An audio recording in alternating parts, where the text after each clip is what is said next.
always into classic cars. So was my dad growing up, and I used to see back east these long lines of hot rods. And what are those cars? The shapes and the colors. It just had so much story and so much more heart than even the contemporary vehicles I was seeing then in the 70s.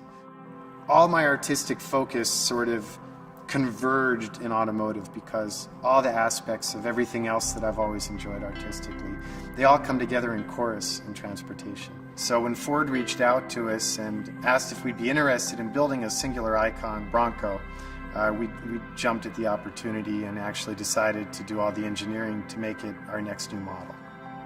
It starts out stupid simple. I mean, literally with a pad and a pencil, and we start walking the truck and really getting intimate with it, and our thoughts on the ideas of what we could reinvent and redesign. Well, anytime, as such a small company, when you take on such a task as this, we definitely need help. So it's really always about not just me and my team's skill set, but being able to really invite other companies or individuals to help us.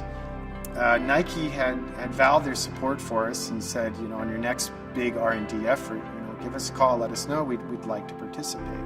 To work together on a project that they can see go from concept and sketch through to a done product in under a year. We jumped at the opportunity, and Nike put together a 10-man team that assisted us all the way through to the fabrication of those components, mostly in stainless.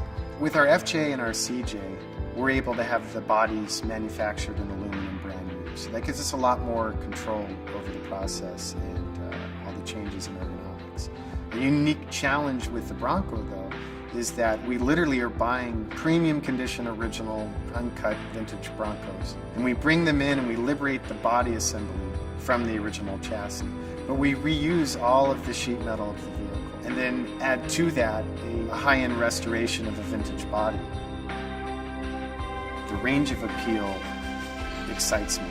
They're approachable, they're tactile, there's something that draws people to them. And obviously, a lot of that has to do with the fact that we're dealing with shapes and designs that are already part of the collective culture. I mean, they're ingrained in our hearts and minds and our memories. Everyone has some sort of life experience, and we've noticed with the Bronco that they seem to be even more deeply ingrained in everyone's history and life than the FJ or the CJ does. So there's this Americana aspect of the Bronco that just motivates, it excites people.